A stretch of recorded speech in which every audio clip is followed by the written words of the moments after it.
अमित गर्ग जी आए हमारे चैनल के कमेंट बॉक्स में। कभी हम अपने चैनल को तो कभी हम अपने कमेंट बॉक्स को देखते हैं। Hello friend, welcome back to my channel. मैं यूएस खान और आप देख रहे हैं हिस्ट्री न्यूज़ टीवी। जैसे कि आप जानते हैं कि अमित गर्ग एक ऐसे होनहार सिपाही हैं।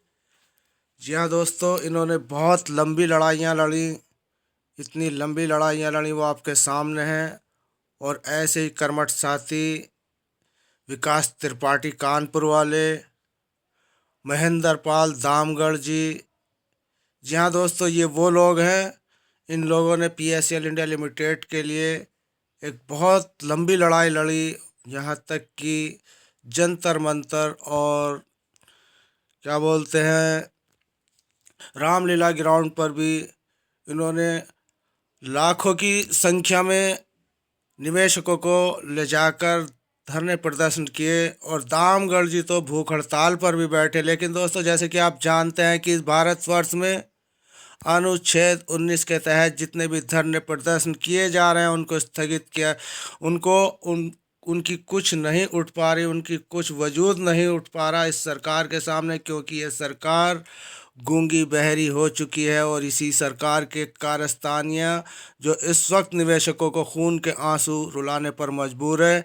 जी हाँ दोस्तों, निवेशकों का पैसा हड़प कर ये सरकार बैठी है। एक या दो या तीन कंपनी नहीं, पूरी 3 लाख वो बहुराष्ट्रीय कंपनी, ऐसी बड़ी बड़ी कंपनियां जिनका पैसा आज सरकार लेकर अपने हित साधने में लगी है।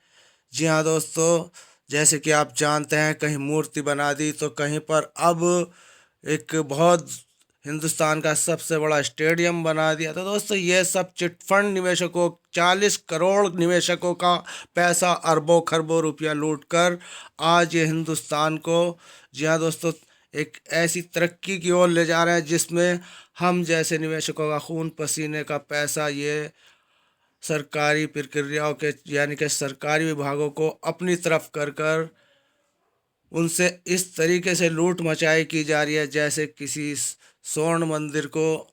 जी हाँ दोस्तों, महमूद गजनवी ने लूटा था। लेकिन दोस्तों, हम बात कर रहे थे अमित गर्ग सर की। अमित गर्ग सर ने हमारे कमेंट बॉक्स में हमसे एक न्यूज़ के बारे में पूछा है, तो मैं इनको उस न्यूज़ के बारे में ज़रूर बताऊंगा। क्योंकि दोस्तों, हमारी न्यूज़ देने का कुछ स्टाइल ऐसा होता है कि सामने वाले को ऐसा लगता है कि शायद ये न्यूज़ फेक है। लेकिन दोस्तों, हम न्यूज़ को बनाते हैं छोटी करके। कोई बड़ी न्यूज़ होती है उसको छोटी कर कर बनाते हैं, आलतू फालतू की बातें उसमें से हटा देते हैं। लेकिन सच्चाई जो होती है उसी को लेकर हम आते हैं। तो आज हम अमित गर्ग जी की कमेंट में बॉक्स में उन्होंने हमसे पूछा है कि आप इस जो आपने न्यूज़ दिया है इसकी कुछ हमें बताइए कहाँ से कैसे है। तो दोस्तों, मैं आज उनकी जो कल उन्होंने कमेंट दिया था, आज उनके कमेंट की वजह से ये न्यूज़ पढ़ने जा रहा हूँ जो न्यूज़ मैंने इसमें से शॉर्ट करके बताई थी। न्यूज़ लखनऊ से है। आवास विकास ने 33 डिफ़ॉल्ट बिल्डरों की सूची जारी की, नए खरीदे इनके फ्लैट। जी हाँ दोस्तों, ये यहाँ पर अपडेट देख सकते हैं। ये अपडेट यहाँ पर 10 फरवरी 10 फरवरी की अपडेट है। और इस 10 फरवरी को एक बहुत अच्छी हमारे पास ये एक न्यूज़ आई थी, जिस न्यूज़ को हमने शॉर्ट कर कर आप तक कल पहुंचाया था। दोस्तों, ये न्यूज़ है लखनऊ की। उत्तर प्रदेश के मुख्यमंत्री योगी आदित्यनाथ के निर्देशों पर प्रदेश में भूमाफियाओं का खाका तैयार किया जा रहा है। इसी के चलते आवास विकास परिषद ने 33 डिफाल्टर बिल्डरों की सूची जारी की है। साथ ही ऐसे बिल्डरों से फ्लैट या प्लाट न खरीदने की अपील की है। वृंदावन योजना के तहत 33 बिल्डर डिफाल्टर सूची में शामिल हैं, जो कि परिषद का 360.55 करोड़ रुपया दबाए बैठे हैं। आप यहाँ पर देख सकते हैं दोस्तों, ये फाइल फ़ोटो भी देख सकते हैं आदित्य योगी नाथ का। और पूरी खबर बहुत लंबी है दोस्तों, और उसमें इतनी कंपनियों के नाम हैं, और मेरी हिंदी वैसे भी कमज़ोर है। ऐसे आड़े तिरछे नाम हैं इन कंपनियों के दोस्तों, और कंपनियां भी यहाँ पर दर्जनों से हैं। इतनी कंपनियों में मैं सिर्फ आपको इस वो PSL कहाँ पर आपकी कंपनी है ये मैं आपको दिखाने जा रहा हूँ दोस्तों। ये डिफ़ॉल्टर बिल्डरों की सूची है। बसेरा city developer private limited, DZ builders and developers. तो दोस्तों ये इतनी कंपनियां यहाँ पर आप देख सकते हैं। देखो मैं अब आपको दिखाता हूँ कि आपकी PSL यहाँ पर ये PSL इंडिया लिमिटेड के बारे में भी है। जी हाँ दोस्तों, यहाँ पर आप अच्छी तरीके से देख सकते हैं, बिल्कुल स्क्रीन पर साफ दिखाई दिएगा आपको कि PSL इंडिया लिमिटेड का यहाँ पर बहुत ज़्यादा नीचे ले जाकर ये नाम दिया गया। तो उम्मीद करते हैं कि अमित गर्ग एडवोकेट सर को हमारी ये जो हमने इस वक्त जो उन्होंने हमसे जानकारी मांगी थी, ये जानकारी उन्हें मिल गई होगी कि हम कोई न्यूज़ फेंक नहीं देते। जो भी न्यूज़ देता है डंके की चोट पे देते हैं। ये अलग बात है कि हम न्यूज़ को थोड़ा छोटा कर देते हैं। अब इतनी कंपनियों के नाम बताने से मुझे कोई फ़ायदा नहीं है। मैं एक PSL का पीड़ित हूँ और PSL की बात करता हूँ।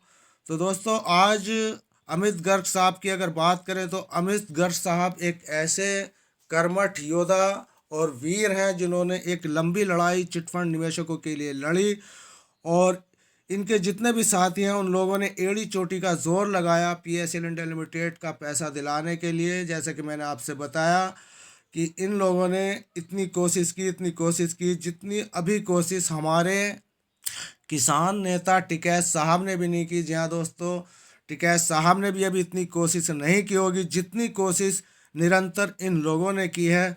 असल में जिस तरीके से टिकैत साहब लाखों की संख्या किसानों की ले जाकर भी अपने काले का जो मोदी जी के काले कानून हैं उनको वापस नहीं करा सके, और निरंतर इस वक्त चारों तरफ से वो फिर एक बार घेरने की कोशिश कर रहे हैं सरकार को। लेकिन दोस्तों सच्चाई क्या है ये आप अच्छी तरीके से जानते हैं कि ये सरकार इस वक्त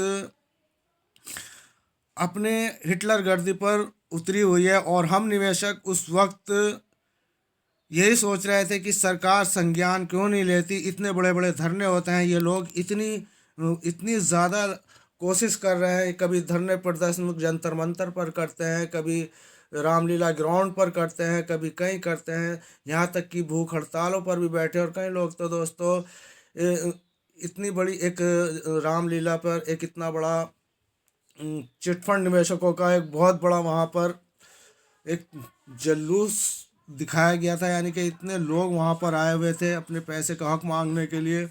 और मैं आपको बता दूं कि सेफ्टी ऑर्गेनाइजेशन की तरफ से वहाँ पर एक